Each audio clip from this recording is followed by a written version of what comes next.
Hey guys. Alright guys, we're here today to check out a band that we've never done on the channel before, and I want to say thank you to the people at the Metal Encyclopedia for actually explaining how the name of the band is pronounced. It's Mgła, not Mgła or Mgła or Mogwai. No. Oh, it's close. Mgła is close, yeah. Enough. But I'm sure you can pour water on these guys or feed them after midnight and there's not going to be a problem. I think you're going to be okay. I don't think they're going to turn into gremlins. Yeah, So but I think we're safe. the black metal makeup might... I don't think they're wearing makeup. Oh. So we'll see. It's interesting because we've never done this band on the channel. The name of the song is Exercises in Futility, 6th, live from 2015. Wow, there's a lot to be read on this title.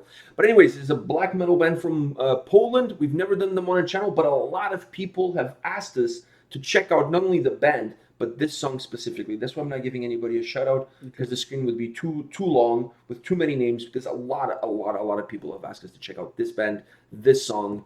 So I'm excited. Black metal from Poland. Yeah. Bohemian is from Poland. Yeah, they in case are. you didn't know. You know? I knew that. All right, good. I was just making sure, because, you know, geography is really not your strong point. I'm just starting to getting wonder what's your strong point. History. All right. So you say. That's what I say. So you say. All right, you ready for this? Yeah. Let's do this.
This has got to be the most artistic live video I've ever experienced in my life. I have to admit, the video itself, I liked in some way, because it was kind of weird. The video looked like an actual music video, like high quality, music video, but It's live. the audio was live audio. The video is live too. They're live. They're I playing know live. it's live, but like the way it looks like it was one of those. It's like a multi-camera It's like one of pro those. shot. It's like one of those videos they do the live concert and then they double. Oh, I with hate, the, but I hate that. I mean, with with the studio audio. yeah. I don't. That's what the video was though. The video was that, because the video wasn't like them coming on stage and actually being like, That's why I you know said. what I mean, like one of those. I know what you live mean, but videos. that's why I said the video is one of the most artistic live videos that I've ever seen in my life. If you think about it, the lighting, the angle shots, those shots of the set list Yeah, on but the floor. It With looked perfect. It looked also perfect for them to put just the studio audio on. I'm not a too. big fan of that, honestly. I honestly hate when bands shoot a live, like the video is live, unless you're shooting like if you're doing a video where you're including live shots, but you on the tour bus, you're traveling on the road, getting into the airport, going into the hotel rooms. If you're doing it like almost like a tour diary, then I'm okay with the studio audio. If you're filming the whole performance live, as Sabaton did that with one of their videos. What was the name of the song that they did that? A song that we did multiple times already on the channel. I can't remember now. The Last Stand. The Last Stand. They released that song live, but the audio was the studio audio. Just the video was them performing it live. I'm not a fan of that. Unless, like I said, if you're doing it like a tour diary, Yeah. with you going like into the bus. No, for me, live videos should be like the way we normally do live videos, like the Just one camera, like from the sound stage that it's yeah, filming. Like, yeah. okay, yeah, but this Because- is multiple cameras pro shot. Yeah, but that's why it confused me a little bit. It was confusing. Okay, That's going back to what I said when we started off, the most artistic live video that I've ever seen. Think about this. Think about the imagery, how the camera angles were, the lighting, the dark lighting with those white lights coming in. The video is very artistically done. It's a live video, but very artistically done. Look at those shots, like at the feet, at the pedals, at the set list. All of that is to add atmosphere to the whole song. Honestly, I really dig that. I thought that was really artistically done. It was not just shooting a live video like you're saying, like from the soundstage, just one camera. And no, it's very artistically done. Multiple cameras, different angles, really well put together. Video wise is absolutely phenomenal. The audio could have been a bit better as far as quality is concerned. But it is what it is. Now, having said that, I also mentioned at the beginning about, you can pour water on them. Now thinking about maybe pouring water on them is not a good idea, because considering they have their faces covered, that would be waterboarding them. So maybe that's not a good idea. Maybe we should move on from that. Me saying anything about the face paint was kind of on the right track. How do you figure that face paint versus having your face covered in a cloth is on the right path? I mean, you have something on your face, and then you would not like if water got poured on you. Well, that's true, because the makeup would run out, and the other one you would die. Yeah, you're basically being tortured. All right, okay, fair enough. Now, moving away from all of that, what did you think of the song? Like I think we can agree that the audio could have been a little bit better, but what did you think? But the audio could have been better on the vocals itself. On the vocals itself, I agree with you. The guitar. The drums, and the bass, the guitar and the drums and the bass were so good. Thick. They were so good that even with the crappy audio, it was still crappy, amazing. Well, it wasn't crap, but still with the audio, it was still amazing. The bass was so predominant, like you could almost hear every time he would touch the bass, you could hear it. It was so predominant. It was had so much volume. I love the bass and I love the drums. I love that middle part of the song when the song dips in intensity and it becomes really mellow, and then when it picks up back again, it was like it was like a jolt, like a pure jolt of energy, just like whoa, it was so powerful. The guitar riff was so raw and so black metal. So I was gonna say so violent, like not heavy. It wasn't heavy. It was raw and violent. It just had black metal. Maybe is the best way to describe. I just loved it. I love the sound of it. It was so raw. It had so much. It was the just, only way to describe it. It's black metal. Because, I think that's the only way to describe it. I feel like every black metal band has had a song where they've done that in the song. Oh man, it was so good though. It was so driven. It was so raw, so driven, so fast. And then behind it you had the drums and the bass. The two kind of brought the song down a little bit because it gave the song a little. While the guitar riff is very raw, it's also very thin. It doesn't have volume with it. No. But the drums and the bass brought that volume. You're also not getting the volume from the vocals. It's also the guitar was not really heavy when everything else was being kind of heavy around it. So that was just being like a thin line and everything. It's like a knife cutting through hot. It's like a hot knife cutting through butter. Yeah. That guitar riff is like a hot knife cutting through butter. The butter could be really thick, and it could be frozen. But if you have a hot knife, it'll just. Yeah. Yeah, I agree with you. It had this really strong driving force to it. I just loved it, and everything around it was really had a lot of volume and it was big. But the guitar riff was thin, but just really slicing it. I absolutely loved it. What an incredible track. I wonder how thin that thing is on their faces. Oh, it has to be thin enough that not only you can breathe, and then you can see, and you can sing. You know what I mean? Like, so there's three things you need to do. See, well, for whoever's singing, but all of them need to see and breathe. That's a given. All of them have to do that. And then obviously, if you're the vocalist, you have to be able to sing as well and not have the cloth getting stuck into your mouth. Did you see that it actually got stuck? Yeah, I don't think it's very pleasant. They're not the only band that does this. Wada does the same thing. Mm-hmm. And there's also a black metal band from Portugal. Can't remember their name. They just signed recently with the Season of Mist. They also have like a cloth on their faces, so you don't see you don't see who they are. I don't think it's like that, where it's like stretchy pants. No, that thing was almost like Under Armour. Stretchy pants. Under Armour. Yeah, it was Lululemon. Lululemon. Yeah. Lululemon masks. Wow, that's so black metal. Lululemon masks. Yeah. All right. On that note, let's move on. If they start making some like good money, they can buy Gucci and put Gucci masks. I don't see a black metal from Poland doing that, but anyways, I think they should stick just with the Lululemon.